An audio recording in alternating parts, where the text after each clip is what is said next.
Monday to you. Welcome back out to the front porch. Time for another episode of Monday Meditations. I hope and trust that you are safe and healthy and that you're having a great week and enjoying this beautiful day that God has given us. We are continuing to meditate upon the book of Proverbs, looking at many of the statements of Solomon by inspiration, others, of course, involved in this book as well, but Solomon primarily, and he gives an idea of how a father would approach his son and preparing him to go off into the future and to be successful in his spiritual walk with God, how to avoid temptations. And that's exactly what we're focusing on in this next paragraph that we're going to be looking at, verses 10 through 19. So grab your Bibles, open to Proverbs chapter 1, and let's glean upon and meditate upon the words of Solomon to his son. He says, verse 10, "My son, if sinners entice thee, consent thou not." I want to stop there for just a moment and focus upon a few words here. Entice. That's how temptation comes our way. It lures us. It appeals to our desires, those inward desires, often hidden desires, the lust of the flesh, the lust of the eye, the pride of life, as John would talk about. And James makes it clear that we're drawn away of our own lust and enticed. And that's how this process of temptation gets hold of us. So he says, if sinners, those who are walking in a sinful way, who continue to look for ways to transgress God's law, he says, if they entice thee, consent thou not. I want to focus on that word consent now and think about that.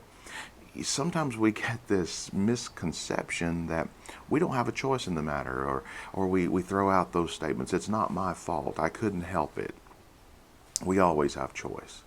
And Satan knows that, and God knows that as well. Satan appeals through the temptation of those around us as minions, if you want to use that term, to pull us away from things that we know we should be doing, or pull us into things we know we shouldn't be doing, things that are contrary to God's law. That's what sin is.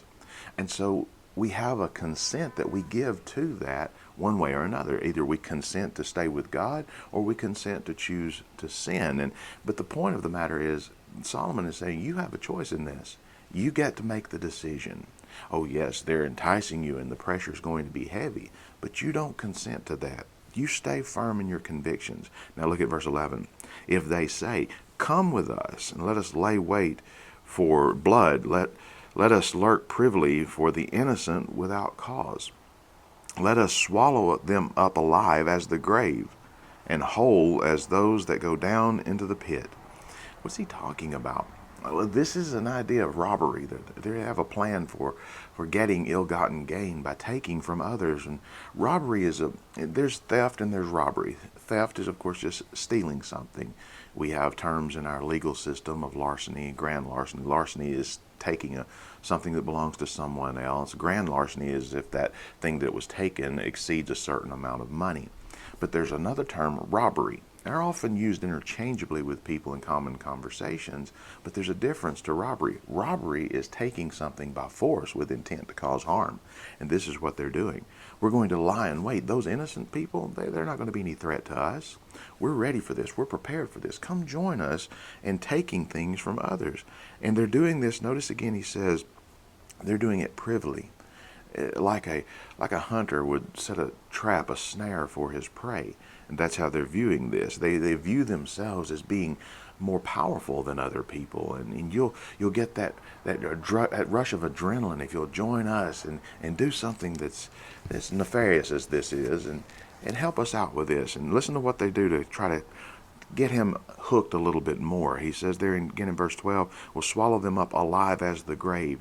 It reminds me of the book of Numbers, in Numbers chapter 16, verses 30 and following. You got Korah and his followers who were swallowed up by the earth. They knew this history as well. We're going to be like that, swallow them up alive as they go down into the grave, or Sheol, the pit. And so he says, we'll go down into that pit. As those that go down into that pit, we shall find all precious substance, verse 13. We shall fill our houses with spoil. So not only do you get the adrenaline rush of overpowering someone and that strength that you'll get by joining this gang, if you will, he says we're going to overcome them, and like those who are swallowed alive in the grave, or putting them in the pit like they did with Joseph when they sold him into slavery. But he says Here's the gain though. We're going to gain spoil from this. We're going to get a lot of money from this.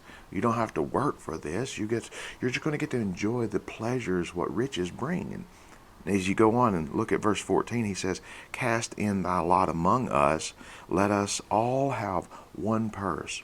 See, we're going to share this with you. It'll be equal, 50-50. Everyone gets an equal share. It's promising something that it really doesn't deliver. It's promising something that doesn't belong to you. It's promising something based upon your greed and your wanting to take over someone else's possessions that they've worked hard for. Not only that, you're taking the life of someone in these cases and leaving behind a family to suffer the loss of that loved one just so you can get a few coins in your purse. How sad is that? But many have given in to that temptation. Many have given in to that lust and that desire. As you continue in verse 15, he says, "My son, walk not thou in the way with them. Refrain thy foot from their path." Don't allow them to get into your head. Don't allow them to get into your heart. Don't allow them to pull you away from justice. Don't allow them to pull you away from integrity, from character. Reminds me of the first psalm we've used many times. And of course, David writing the psalm, the father of Solomon, would pass along some of that wisdom as well. But he says, "Blessed is the man who walketh not in the counsel of the ungodly, nor stands in the way of the sinners, nor sitteth in the seat of the scornful. His delight is in the law of the Lord." And that's what Solomon is telling us and his son as well through this proverb. Don't give in to those temptations. Don't give in to that lust that may be inside of you. Now, if Solomon did pen this to Rehoboam, do you recall what Rehoboam did after Solomon's death?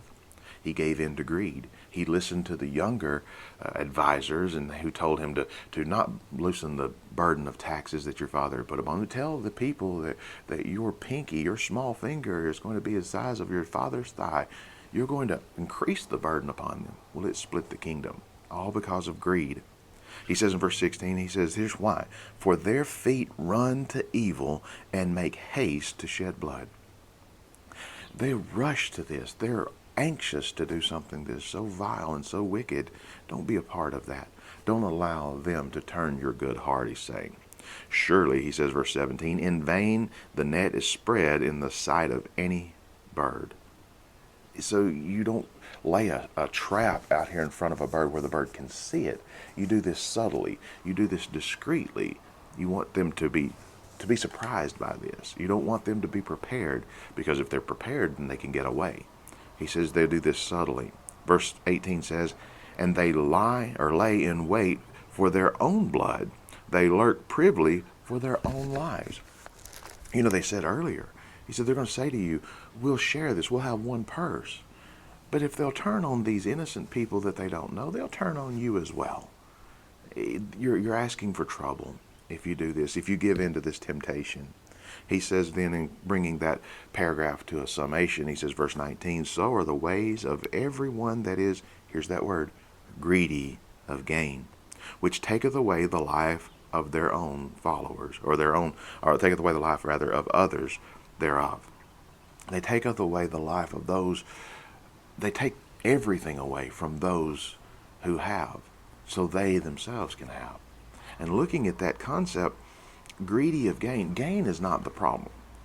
This greed concept is. This greed attitude of, I want what others have without doing the due diligence to gain that myself, and an effort of work and striving for that, and using the gifts and the skills that God has given to us. No, they want to take from others. It's the concept that we see in evolution as well. Might makes right. If I'm strong enough to take it, then it's mine. What a sad disposition that is. But this greed goes back to passages in the New Testament as well. I'm recalling Colossians chapter 3 and verse 5, where Paul refers to mortifying the deeds of the flesh, putting to death those deeds of the flesh. And one of those deeds, he said, is covetousness. And why? Because he compares that to idolatry in that text. Covetousness is idolatry. You're lifting this thing, this money or whatever it may be, you're exalting that to a position of rule and authority in your life, of God in your life. It's idolatry. Philippians chapter 4 and verse 11, Paul talks about being content.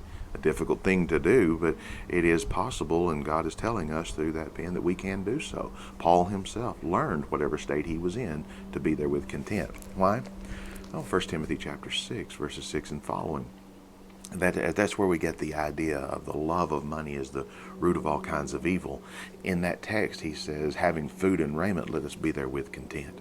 Many get carried away with these desires of money and gain, so much so that they pierce themselves through with many sorrows because that love of money. It's the root. It is the foundation. It is the stem of all ungodliness, of all kinds of evil. And so Solomon again is telling his son, don't give in, don't consent to the ways of evil, the ways of sin.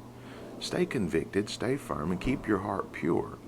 Be as David was when he said, restore unto me a pure heart or a clean heart. Renew a right spirit within me, in that 51st Psalm. Then we can teach others to walk in the ways of righteousness. This is what Solomon's trying to do. I gave in to temptations, he's saying. I gave in to the lust of the flesh, the lust of the eye, the pride of life. I messed up in many ways, but God was always willing to forgive me. God was never willing to throw me aside. He gave me opportunity to repent. And that's what Solomon did. And we see that in the book of Ecclesiastes. And now he's using that wisdom to try to encourage his son not to go through those life lessons that he went through, but learn from those life lessons and be a faithful child of God.